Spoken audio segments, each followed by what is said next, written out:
नमस्कार दोस्तों, जय श्री कृष्ण, राधे राधे।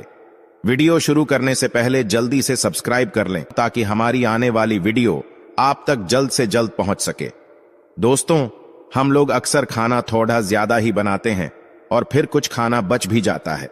सब्जी या ग्रेवी अक्सर खत्म हो जाती है और रोटी बच जाती है। अगले दिन बासी रोटियों को घर के सदस्य या बच्चे खाने से कतराते हैं। अगर आपके घर में भी ऐसा होता है तो ये जानकारी आपको हिलाकर रख देगी। अगर आप भी ऐसी रोटी खाते हैं तो आपको मालामाल होने से कोई भी नहीं रोक सकता। इसी के साथ इस वीडियो में हम जानेंगे कुछ ऐसी गलतियों के बारे में जो अगर आपके घर में भी महिलाएं करती हैं तो आज ही बंद कर दें, वरना पूरा घर हो जाएगा नष्ट। तो पूरी जानकारी के लिए इस वीडियो को अंत तक जरूर देखिएगा। दोस्तों, सच्ची श्रद्धा से कमेंट्स में जरूर लिखें, हर हर महादेव, राधे राधे। दोस्तों, रसोई घर में यह गलती कभी भी नहीं करनी चाहिए। इस गलती की वजह से मां अन्नपूर्णा आपके घर परिवार से क्रोधित हो जाती है। तो दोस्तों, चलते हैं और सुनते हैं गुरुजी से कि वो क्या कहते हैं इसके बारे में। हेलो दोस्तों, मेरा नाम है मिस्टर गोलू कुमार। आप सभी को एक बार फिर से स्वागत है। इससे सबसे बड़ा पाप माना जाता है। पूरा घर परिवार नष्ट हो जाता है, घर में अनर्थ हो जाता है। दोस्तों, यकीन मानिए, शास्त्रों के अनुसार रसोई में इन गलतियों को करने वाला व्यक्ति हर हाल में निर्धन हो जाता है। उसे गरीबी का सामना करना पड़ता है। पूरे परिवार को इसका खामियाजा भुगतना पड़ता है।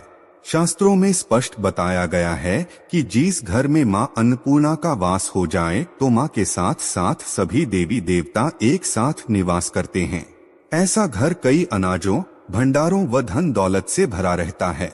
जिस भी व्यक्ति के रसोई घर में ये गलतियां अगर होती है तो इससे आप मामूली न समझें और न ही नजरअंदाज करने की गलती करें। आपका पूरा घर निर्धन हो सकता है।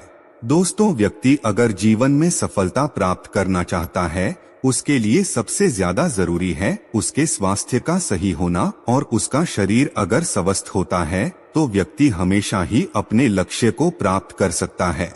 ऐसे में शास्त्रों के अनुसार अगर आपका रसोई घर अच्छा है, उसमें ये गलतियां नहीं होती है, तो माता अन्नपूर्णा आपसे प्रसन्न होती है, आपको मालामाल कर देती है। तो चलिए जानते हैं कौन सी है वो गलतियां।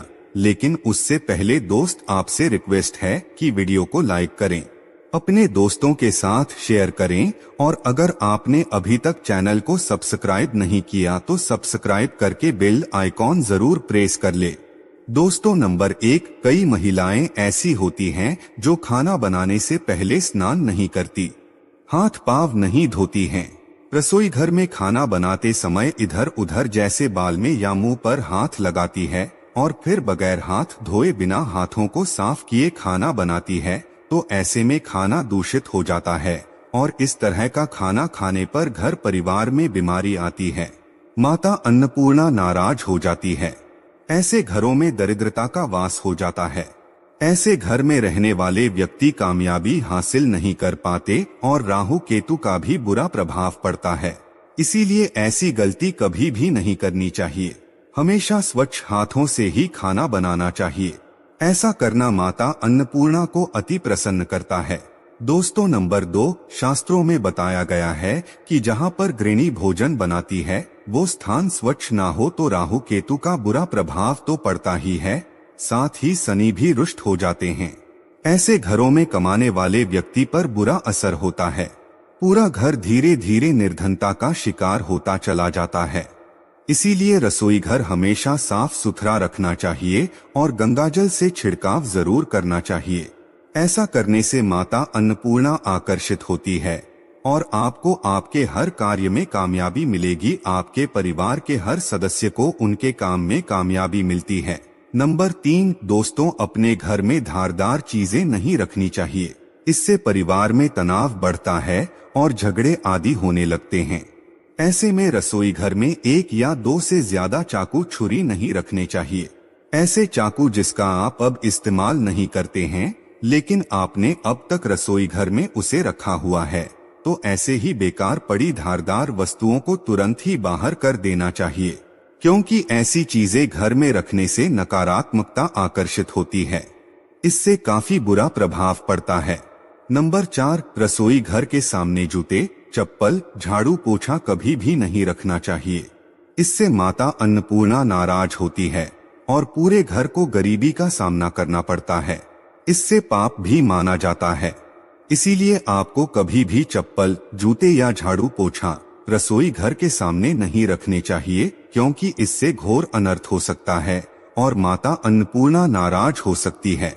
नंबर 5, रसोई घर में खाना बनाते समय महिलाओं को भोजन जूठा नहीं करना चाहिए।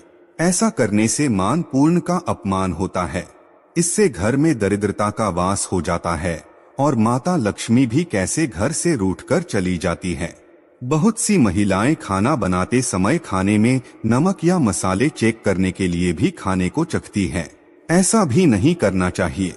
शुभता का ख्याल रखें और खाना बनाते समय पूरे खाने को कभी भी जूठा ना करें, क्योंकि ऐसे में उनका अपमान माना जाता है। घर की सुख शांति भी भंग हो जाती है।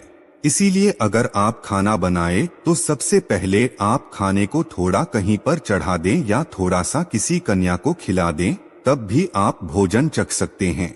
नंबर 6, अगर बार बार आपके भोजन में बाल निकल आते हैं तो इसे आप मामूली ना समझे।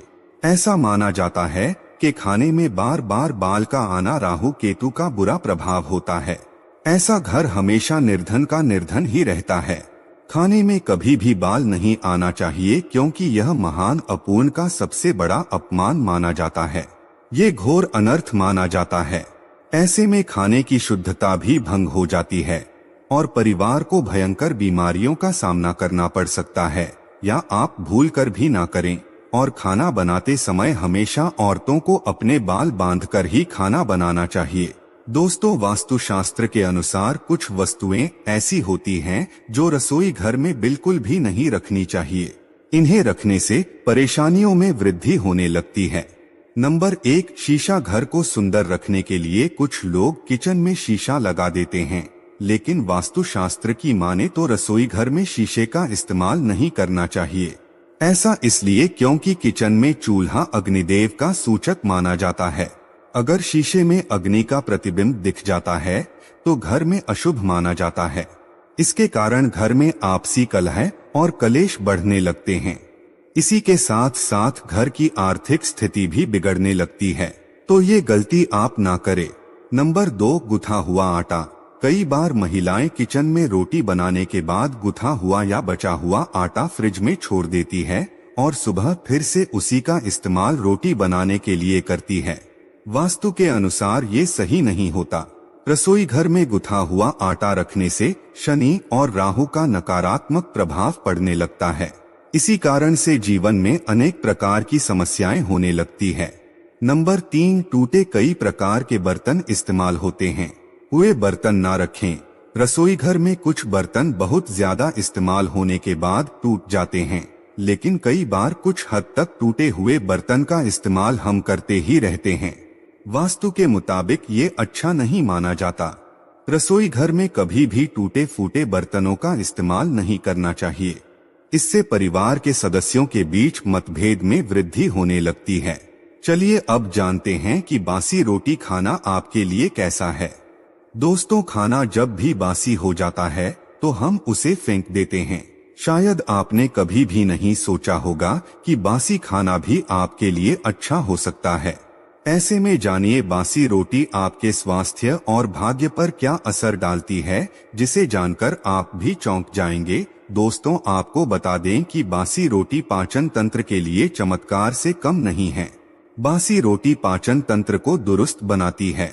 बासी रोटी में फाइबर की प्रचुर मात्रा पाई जाती है। खाने में फाइबर की अधिक मात्रा पाचन में सहायता करती है। बासी रोटी से पेट फूलने की समस्या, गैस की समस्या और कब्ज की समस्या से राहत मिल सकती है। इसीलिए दोस्तों, बासी रोटी आपके लिए वरदान है। इसका उपयोग जरूर करें। वही अगर शास्त्रों की माने तो भोजन वैसे तो ताजा ही खाना चाहिए, लेकिन जब तक भोजन खाने लायक हो, खराब ना हुआ हो तो उसे कभी भी फेंकना नहीं चाहिए, क्योंकि ये भोजन का अपमान है। ऐसे में जो व्यक्ति बासी भोजन को फेंकता नहीं है और उसे ग्रहण करके सम्मान देता है, तो ऐसे व्यक्ति परमाणु पूर्ण हमेशा प्रसन्न रहती है। लेकिन इसमें एक बात का ध्यान देना बहुत ही आवश्यक है। बासी रोटी को जब भी आप खाए या छोटे बच्चों को दे तो पहले आप उसे अच्छे से चेक जरूर कर लें। अगर बासी रोटी में से रेशियो निकल रही है तो आपके बच्चे की जान भी जा सकती है या आप बीमार भी पड़ सकते हैं। बासी रोटी भले ही किसी चमत्कार से कम ना हो, लेकिन लंबे समय तक बासी रोटी घर में रखना जहर के समान मानी जाती है। इसीलिए रेशे वाली रोटी कभी भी ना खाएं। तो दोस्त, आपको ये वीडियो कैसा लगा हमें कमेंट में जरूर बताएं। इस वीडियो को लाइक करें, अपने दोस्तों के साथ शेयर करें और हमें सब्सक्राइब करना ना भूलें। और हाँ, इस वीडियो से कोई भी सवाल है तो आप कमेंट बॉक्स में जरूर लिखें, और आपके पास कोई भी सवाल नहीं तो यस लिखें, क्योंकि यस लिखने से वीडियो बनाने का मोटिवेशन मिलता है। धन्यवाद।